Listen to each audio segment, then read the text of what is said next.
Bienvenue à notre présentation sur la vie du Seigneur Jésus-Christ, une figure centrale de la foi chrétienne.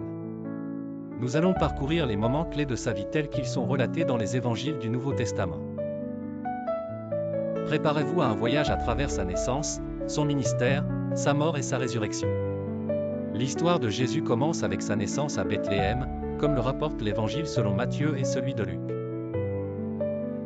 Marie, sa mère, est une jeune vierge promise à Joseph. L'ange Gabriel annonce à Marie qu'elle concevra par le Saint-Esprit, et elle accepte ce rôle divin avec humilité. Jésus naît dans une étable, car il n'y avait pas de place pour eux à l'auberge. Pendant qu'ils étaient là, le temps où elle devait accoucher arriva, et elle enfanta son fils premier-né. Elle l'enveloppa de langes, et le coucha dans une crèche, parce qu'il n'y avait pas de place pour eux dans l'hôtellerie. Les premiers visiteurs sont des bergers, guidés par un ange. Plus tard, des mages venus d'Orient suivent une étoile jusqu'à Jésus pour lui offrir des cadeaux précieux. À l'âge de 30 ans, Jésus commence son ministère public après avoir été baptisé par Jean-Baptiste dans le Jourdain. Ce baptême marque le début de sa mission terrestre. Dès que Jésus fut baptisé, il sortit de l'eau. Et voici, les cieux s'ouvrirent, et il vit l'Esprit de Dieu descendre comme une colombe et venir sur lui. Et voici, une voix venant des cieux dit, « Celui-ci est mon Fils bien-aimé, en qui j'ai mis toute mon affection. » Jésus se retire dans le désert pour être tenté par Satan, mais il résiste aux tentations par la parole de Dieu. Il commence ensuite à prêcher le royaume de Dieu, appelant les gens à la repentance.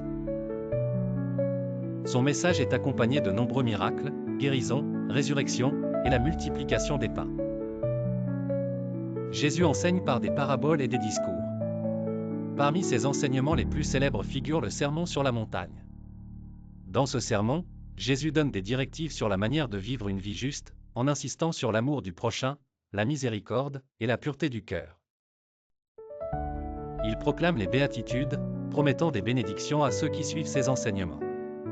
Jésus entre en conflit avec les autorités religieuses juives, qui voient en lui une menace à leur pouvoir. Il critique leur hypocrisie et leur rigidité religieuse. Jésus est également accusé de blasphème pour ses affirmations divines. Jésus dénonce les scribes et les pharisiens pour leur conduite hypocrite et leur manque de véritable justice. La tension atteint son paroxysme avec la trahison de Judas Iscariote. Jésus est arrêté et jugé par le Sanhédrin et par Ponce Pilate, le gouverneur romain. Judas trahit Jésus par un baiser. Jésus est ensuite livré aux autorités romaines et condamné à mort.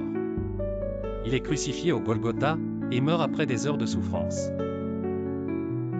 Avant de mourir, il dit « Tout est accompli ». 3 jours après sa mort, Jésus ressuscite des morts. Le matin de Pâques, des femmes trouvent le tombeau vide. L'ange répondit aux femmes « Vous cherchez Jésus le crucifié ? Il n'est pas ici, car il est ressuscité, comme il l'avait dit. » Jésus apparaît à ses disciples et les encourage à prêcher l'Évangile à toutes les nations. Il leur donne la grande commission avant de monter au ciel. Allez, faites de toutes les nations des disciples, les baptisant au nom du Père, du Fils et du Saint-Esprit, leur enseignant à garder tout ce que je vous ai prescrit.